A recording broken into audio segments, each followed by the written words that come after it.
Channel GK with me में। तो आज की क्लास में हम पढ़ना शुरू करेंगे समास के बारे में। आज की हमारी जो क्लास रहेगी वो एचटेट और अगर एसएससी जीडी के एग्जाम में किसी ने हिंदी ऑप्शनल सब्जेक्ट ले रखा है तो उसके लिए भी ये क्लास बहुत जरूरी रहेगी, ठीक है। या फिर हिंदी अगर आप 1st to 10th क्लास में है तो भी समास का टॉपिक आता है तो आप उसके लिए भी पढ़ सकते हैं, या अदर एग्जाम में हिंदी आती है तो वहां पर भी आप इसको यूज कर सकते हैं, यानी कि ये आपके लिए बेनिफिशियल रहेगी, ठीक है। तो शुरू करते हैं हमारी आज की क्लास। आपको मैं बता देती हूँ कि एचटेट के जितने भी एग्जाम हुए हैं प्रीवियस ईयर्स उठाकर देख लीजिएगा, उसमें आपके समास का टॉपिक जरूर मिलता है। हरियाणा जैसे आपके हरियाणा के एग्जाम्स होते हैं उसमें भी समास का टॉपिक आता है, ठीक है। तो आपको ये टॉपिक जो है वो पढ़कर जाना जरूरी हो जाता है क्योंकि इसमें से आपके 1 या 2 नंबर बनते हैं। तो सबसे पहले यहाँ पर मैंने लिखा है समास, ठीक है। आज थोड़ा सा स्लो बोलूंगी क्योंकि बहुत कुछ स्टूडेंट ऐसे होते हैं जो बोल देते हैं कि आप तो फटाफट बोलते ही जाते हो, रुकते ही नहीं हो, थोड़ा सा गैप देकर पढ़ाया करो, है ना। This is not the method of teaching. तो मैंने सोचा थोड़ा सा चेंज कर देती हूँ, शायद आपको सही लगे। वैसे तो मुझे तो सबसे पहले मैंने लिखा है समास। समास का अर्थ क्या होता है? इसका अर्थ होता है सम जमा आस, यानी कि सम का मतलब क्या होता है? पास। आस मतलब क्या होता है? बैठाना, ठीक है। तो समास का मतलब ये हुआ कि पास बैठाना, ठीक है। तो हम यहाँ से कई बार ऐसे पूछ लेगा कि समास का अर्थ बताओ, तो आप यहाँ से कंफ्यूज हो जाओगे जिसने नहीं पढ़ा होगा। तो समास का अर्थ क्या होता है? पास बैठाना, ठीक है। तो समास का अर्थ है पास बैठाना। इसके बाद समास होता क्या है, समास की डेफिनेशन क्या होती है? मैंने आपको हिंदी के प्रीवियस ईयर्स के क्वेश्चंस पेपर कराए थे, उसमें एक एग्जाम पेपर था जिसमें समास की डेफिनेशन दी गई थी और उसमें ऑप्शन दिए गए थे कि बताइए क्या होता है, संधि है, समास है, वर्ण विच्छेद है या क्या है। तो वो समास की डेफिनेशन थी, ठीक है।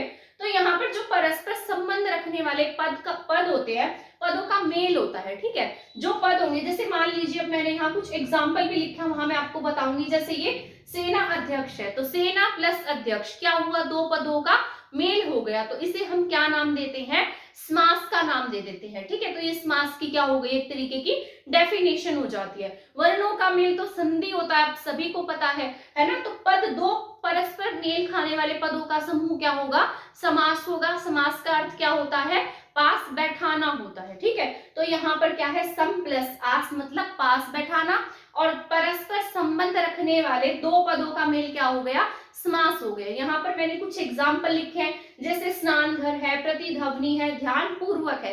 ये सभी किसके एग्जाम्पल है? आपके समास के एग्जाम्पल है। अब कई बार एग्जाम में पूछ लेगा कि बताइए समास के भेद कितने होते हैं। इसी तरीके से आपसे संधि के भेद पूछ लेगा कि संधि कितने तरीके की होती है ना। संज्ञा पूछ लेगा, संज्ञा के भेद। क्रिया विशेषण से भी एक क्वेश्चन जरूर आता है, वो पढ़कर जाना, ठीक है। यहाँ लिखा है समास के भेद। समास 6 तरीके का होता है, यानी कि समास के 6 भेद होते हैं, ठीक है। तो कौन से यहाँ मैंने लिखे हैं। एक होता है, सबसे पहला है आपका अव्ययभाव समास, ठीक है। अव्ययभाव के बाद है तत्पुरुष समास। पहला कौन सा लिखा है मैंने?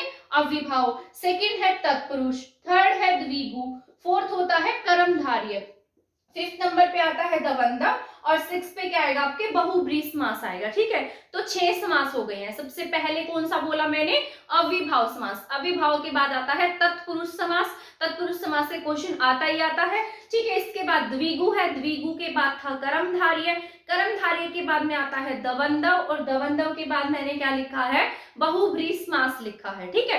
तो ये आपको याद रखना है। अब हम पढ़ लेते हैं अव्ययभाव समास के बारे में, और अव्ययभाव समास की डेफिनेशन क्या होती है, इसकी पहचान क्या है। इसकी एक ट्रिक्स के साथ में इनकी पहचान भी बता दूंगी मैं, ताकि आपको एग्जाम में अगर आए तो आप उसको देखकर टिक्स कर सके, है ना। एग्जाम में हमारा मेन मोटिव ही ये होता है कि हम कम टाइम में ज्यादा क्वेश्चन सॉल्व कर सके, ठीक है। तो यहाँ पर मैंने इनकी ट्रिक्स भी आपको यहाँ शेयर कर दूंगी आपके साथ। तो अव्ययभाव समास वो होते हैं जिसमें पहला पद क्या होता है? प्रधान होता है, यानी कि पूरा वाला पद प्रधान होगा, या फिर क्या होता है? अव्यय होता है वो किसी तरीके का, जैसे प्रति अव्यय हो गया, है ना, भर हो गया, यथा हो गया, और इसमें एक रिपीटेशन होगी, सेम रिपीटेशन होती है। तो ये आपको याद रखना है, ठीक है। शब्दों की पुनरुक्ति, पुनरुक्ति का मतलब क्या होगा?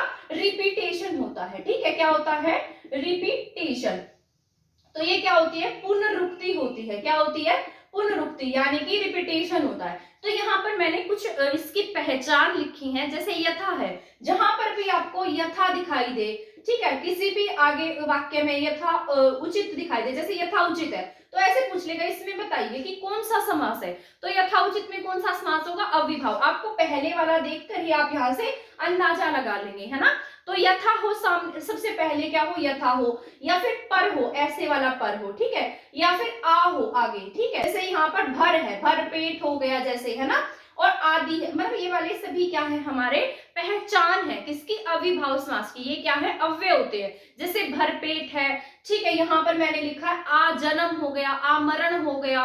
तो इस तरीके के जितने भी अव्यय आपको दिखाई देंगे वो सभी किस में जाएंगे, अविभाव समास में जाते हैं। जैसे प्रतिदिन है, ठीक है, भरपेट है, और यहाँ पर नी, निराधार है, नी से कुछ भी लगा सकते हैं आप, कोई भी सेंटेंस जिसमें आपको आगे नी दिखाई देगा, कोई भी शब्द जिसमें नी दिखाई दे आपको आगे, वो क्या बन जाएगा, आपका अविभाव समास होगा। तो अविभाव समास की पहचान क्या हो गई है हमारे यहाँ पर, जिसमें भी आगे क्या होगी, कोई विभक्ति होगी, या फिर वहां पर क्या होगा, जिस तरीके से पुनरुक्ति होती है, ठीक है। तो यहाँ पर कौन सा समास देखने को मिलेगा, अव्ययीभाव समास आपको देखने को मिलेगा। जैसे रातों रात है, रातों रात में कौन सा समास आएगा, आपके अव्ययीभाव समास आएगा। लेकिन अगर दिन रात पूछेगा तो दिन रात में अव्ययीभाव समास नहीं होगा। वहां पर भी मैंने बताया ना आपको, रातों रात, क्या बोला है मैंने, रातों रात। तो यहाँ पर देखिए आप, पुनरुक्ति है रात रात की, है ना। तो यहाँ पर आपको सेम दिखाई दे रहा है, तो सेम है तो आप क्या टिक कर देंगे, यहाँ पर अव्ययीभाव समास को टिक कर देंगे। आपको यहाँ पर द्विगु समास टिक नहीं करना है, ठीक है, तो ये आप याद रखेंगे। इसके बाद नेक्स्ट पढ़ लेते हैं हम। यहाँ पर मैंने सभी समास लिख दिए हैं। तत्पुरुष समास, तत्पुरुष समास वो होता है जिसमें दूसरे पद की प्रधानता होती है। अविभाव में पहले पद की प्रधानता थी और तत्पुरुष में दूसरे पद की प्रधानता है, ठीक है। तो ये क्या होता है, तत्पुरुष समास होता है। इसके बाद मैंने लिखा है जो तत्पुरुष समास होगा, इसमें जो लिंग होता है, वचन होता है, यानी कि बाद वाला जो पद होगा उसके अनुसार होगा, उत्तर पद के अनुसार होता है, यानी कि दूसरे पद के अनुसार होगा। उत्तर पद क्या होते हैं, जो बाद वाला होता है। पूर्व होता है जो पहले वाला क्या होगा, पद होगा, ठीक है, पूर्व पद, ठीक, पहले वाला। उत्तर कौन सा होता है, जो दूसरे वाला होगा। तो आपको ये याद रख लेना है। इसमें लिंग से, वचन के अनुसार, इस पर कोई भी मतलब इसके अनुसार होंगे, उत्तर पद के अनुसार होंगे। जैसे इसके कुछ एग्जाम्पल लिखे हैं, जैसे सेनाध्यक्ष। और एक बात मैं आपको बता देती हूँ कि जो तत्पुरुष समास होता है ना, वहां पर आपको विभक्ति देखने को मिलेगी। जैसे कर्ता ने, कर्म को, करण से, इस तरीके की जितने भी 8 विभक्तियां हमने याद की है, में, पर, से, ये सभी की सभी किस में आएंगी, तत्पुरुष समास में। और आप जब इसका विग्रह करके देखेंगे तो वहां कोई ना कोई विभक्ति दिखाई देगी, तो आप उसे क्या टिक कर देंगे, तत्पुरुष समास टिक कर देंगे। तो यहाँ पर कुछ एग्जाम्पल लिखे हैं मैंने, जैसे सेना अध्यक्ष। सेना अध्यक्ष क्या होता है, सेना का अध्यक्ष, ठीक है। तो सेना का क्या बन गया, ये अध्यक्ष। तो विभक्ति क्या हो गई, यहाँ पर का हो गई। नर बलि, नर की बलि, ठीक है। जल धारा, जल की धारा, ठीक है, तो यहाँ विभक्ति है। रहा, रहा के लिए खर्च, ठीक है, तो के लिए हो गया यहाँ पर। जैसे गुण युक्त, गुण से युक्त है, यानी कि उसमें क्या है, गुण है। गुणहीन, तो यहाँ पर क्या है, गुण से हीन है, ठीक है। तो यहाँ पर हीन है, यानी कि अलगाव का बोध हो रहा है, तो आपादान है। गुण युक्त है, यहाँ कुछ ना कुछ क्या है उसमें मतलब ऐड हुआ है, गुण युक्त है उसमें, ठीक है। तो यहाँ पर क्या है, राजमहल, राजा का महल। भारतवासी, भारत के वासी, ठीक है। रेलगाड़ी, तो रेल के लिए क्या होती है, गाड़ी होती है। स्वर्णकार, जो सोना बनाने का काम करते हैं। मूर्तिकार, मूर्तिकार, ठीक है। इसके बाद क्या है, असत्य, जहां पर भी ये ए वाले शब्द दिखाई देंगे, जैसे जो न की साउंड देंगे, तो वहां पर भी कौन सा समास आ जाएगा, आपके तत्पुरुष समास आ जाएगा। इसको हम न तत्पुरुष के नाम से भी जानते हैं, ठीक है। तो आपको ये टिक करना है। यहाँ पर आ था, जो आ जन्म, आ मरण था, यहाँ पर क्या लिखा है, सिर्फ ए है, असत्य, ठीक है। तो ये सब किस में जाएंगे, आपके तत्पुरुष समास में जाएंगे। आपको याद रख लेने हैं, जहां पर भी विभक्ति दिखाई दे, ठीक है, या फिर और जहां न तत्पुरुष, जैसे ए है, असत्य लिखा है, तो यहाँ पर भी क्या होगा, आपके तत्पुरुष समास ही होगा। तो आपको ये याद रख लेने हैं। जब आप इसका विग्रह करके देखेंगे तो आपको इजी हो जाएगा और आप इसको गलत भी नहीं करेंगे। इसके बाद मैंने लिखा है मोस्ट इंपोर्टेंट है द्विगु समास। ये सभी एग्जाम में पूछा जाता है। क्या लिखा है मैंने, द्विगु समास, ठीक है। इसके लिए भी कुछ ट्रिक्स है। यहाँ मैंने लिखा है पूर्व पद संख्यावाची होगा। पूर्व पद मतलब पहले वाला पद क्या होगा, यहाँ पर संख्या का बोध कराएगा, यानी कि नंबर्स का बोध कराएगा। और समस्त पद समूह का बोध कराएगा, ठीक है। यानी कि कंप्लीट जो होगा, पहला पद तो संख्या को बताता है और जो पूरा का पूरा पद है वो ग्रुप को बताता है, किसी समूह का बोध कराता है, ठीक है। जैसे यहाँ पर लिखा इकलौता, अब मैंने कहा था पूर्व पद कैसा होगा, संख्यावाची होगा।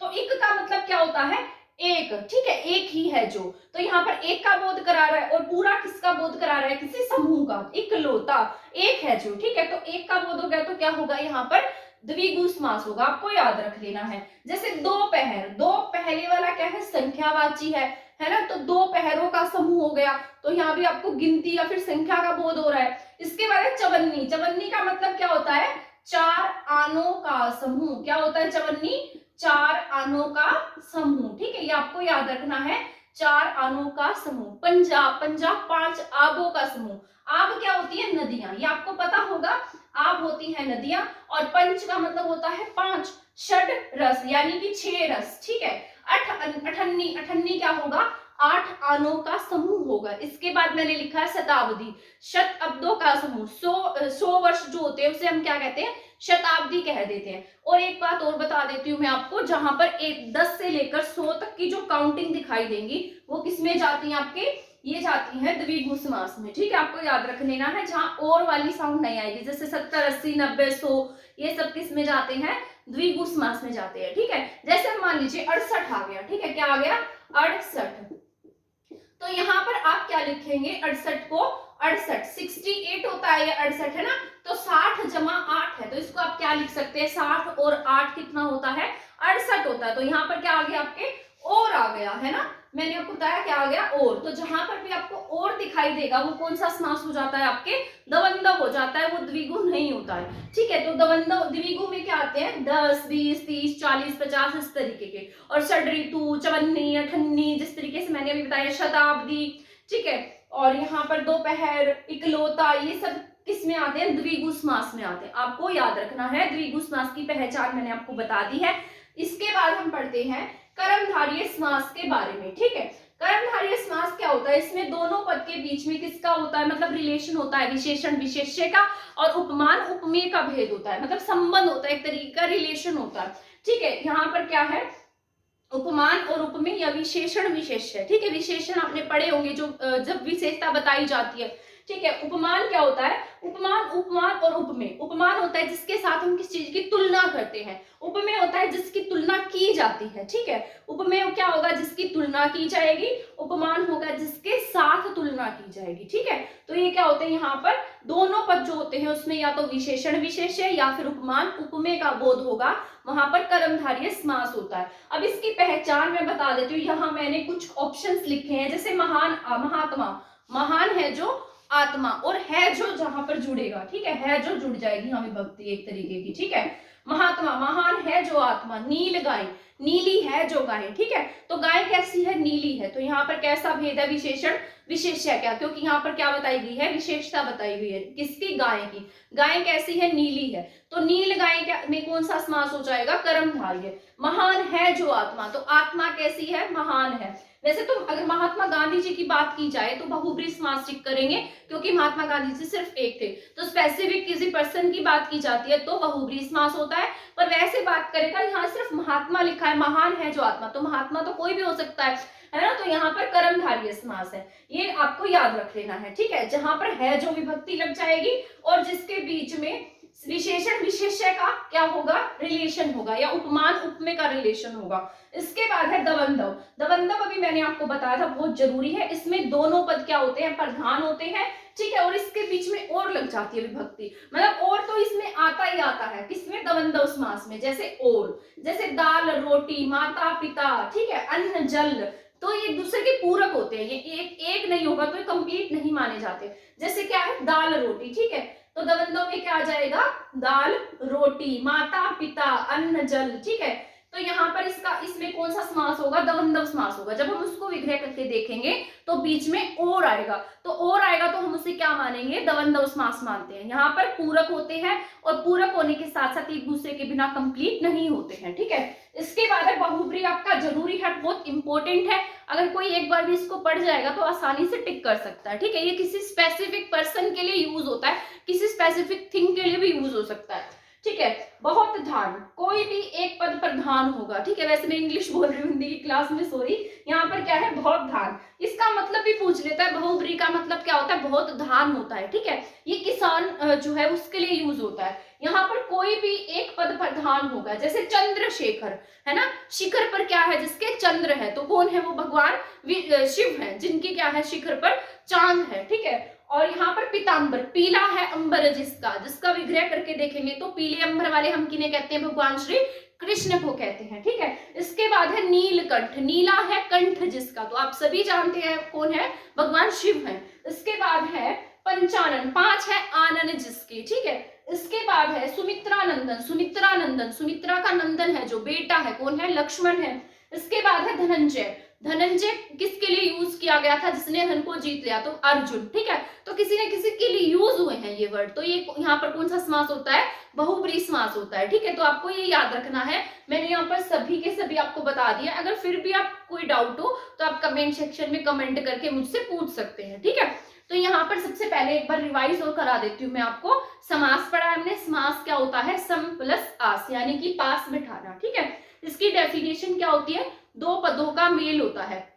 यहाँ पर समास के 6 भेद हैं, जिसमें से पहले हमने अविभाव समास पढ़ा है। अविभाव समास क्या होता है, जहां पर या तो पहले कोई अव्यय आता है, ठीक है, या कोई अलग तरीके के ये मतलब ऐसे से शब्द आते हैं, जैसे भर है, यथा है, पर है, ठीक है, आ है। और यहाँ पर क्या होती है, रिपीटेशन होती है, पुनरुक्ति होती है, ठीक है। हिंदी में बोलेंगे तो क्या होती है, पुनरुक्ति होती है, ठीक है। तो रातों रात। इसके बाद नेक्स्ट था हमारा मैंने लिखा तत्पुरुष समास। तत्पुरुष के बारे में मैंने आपको बताया था, यहाँ आपको कोई ना कोई कारक दिखाई देगा, जैसे कर्ता ने, कर्म को, करण से, जब हम इसका विच्छेद करेंगे तो यहाँ पर हमें कुछ ना कुछ एक तरीके की विभक्ति दिखेगी, ठीक है। जैसे सेना का अध्यक्ष, नरबली, जलधारा, राखच, गुणयुक्त, रेलगेले गाड़ी, है ना, स्वर्णकार और मूर्तिकार, लुहार, ये सभी शब्द किसमें जाते हैं, तत्पुरुष समास में जाते हैं। यहाँ पर है द्विगु समास। द्विगु समास में क्या होता है, यहाँ संख्या का बोध होता है। मैंने आपको बताया था यहाँ 10, 20, 30, 40, 50 ऐसी संख्याएं आती हैं।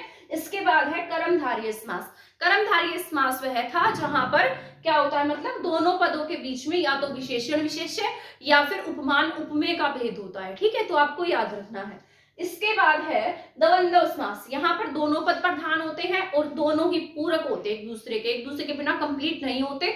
जैसे माता के बिना पिता कंप्लीट नहीं है, पिता के बिना माता, दाल के साथ में रोटी आती है ना, अन्न के साथ जल आता है। इसके बाद था द्वंद्व समास, बता दिया है। बहुब्रीहि क्या था, बहुब्रीहि जो किसी एक पर्सन, थिंग, इनके लिए यूज होता है, ठीक है। जैसे पीतांबर, हम किससे कहते हैं, पीतांबर भगवान श्री कृष्ण को कहते हैं, ठीक है। आई होप आपको एक क्लास पसंद आई होगी। अगर आपको मेरा पढ़ाना पसंद आता है या आपको ऐसा लगता है कि किसी स्टूडेंट के लिए क्लास हेल्पफुल हो सकती है तो आप उसको शेयर कर देना, ठीक है। तो आज के लिए इतना ही था। इसी तरीके से और क्लासेस देखने के लिए हमारे चैनल के साथ बने रहें। थैंक यू, धन्यवाद।